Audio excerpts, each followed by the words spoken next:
মিরপুর স্টেডিয়ামে সকাল থেকে শুরু হয় prime bank young Tigers national school cricket টুর্নামেন্টের ফাইনাল ম্যাচ। মুখোমুখি হয়েছে ঢাকা বিভাগ ও বরিশাল বিভাগ। ঢাকার কদমতলা পূর্ব বাসাবো স্কুল ও বরিশাল সরকারি কলেজ কেজে স্কুল। ম্যাচ চলাকালীন মাঠের পাশ দিয়ে হেঁটে আসতে দেখা যায় মুশফিকুর রহিম ও মেহেদী হাসান মিরাজকে।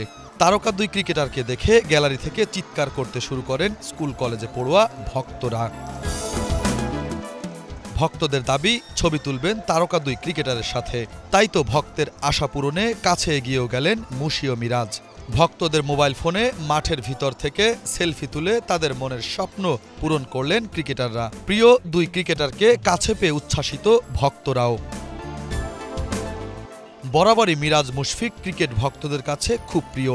যদিও টি-20 বিশ্বকাপে জায়গা হয়নি মিরাজের, তবুও নিজেদের ফিট রাখতেই সকাল থেকে মিরপুরে অনুশীলন করে যাচ্ছে মুশি মিরাজ বিজয়রা। আরেক হতভাগা ক্রিকেটার এনামুল হক বিজয়। দেশের টপ অর্ডার ব্যাটারদের মধ্যে তিনি একজন। মাঝে মধ্যে দলে ডাক পেলেও খেলা হয় না কোনো ম্যাচ, কিন্তু বারবার ব্যর্থ হয়েও দলে জায়গা করে নিয়েছেন লিটন শান্ত সৌম্যরা।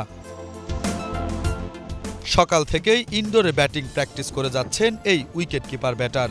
ইনডোরে এদিন যেন ঠিক এনামুলের আম্পায়ারের দায়িত্ব ছিলেন নির্বাচক আব্দুর রাজ্জাক। নিবিড় মনোযোগ দিয়ে বিজয়ের ব্যাটিং দেখছিলেন দলের এই নির্বাচক। কি এমন ইঙ্গিত আছে বিজয়কে ঘিরে? অপরদিকে নিজেকে পুরোপুরি ফিট করতে মরিয়া হয়ে আছে পেসার ইবাদত হোসেন। তাই তো টানা অনুশীলন করেই চলছেন এই বোলার। হয়তো অল্প সময়ের মধ্যেই তিনি ফিরবেন খেলায়। বিপিএল থেকেই ছন্দে রয়েছেন এনামুল হক বিজয়, যেখানে ব্যর্থতা নিয়ে দলের সাথে খেলছেন লিটন দাস, শান্ত, সৌম্য সরকাররা। সেই জায়গায় টপ অর্ডার এই ব্যাটার উইকেট কিপারের দলে সুযোগই মিলছে না। ভাগ্যের কাছে প্রতিনিয়ত হেরে যায় এনামুল হক বিজয়।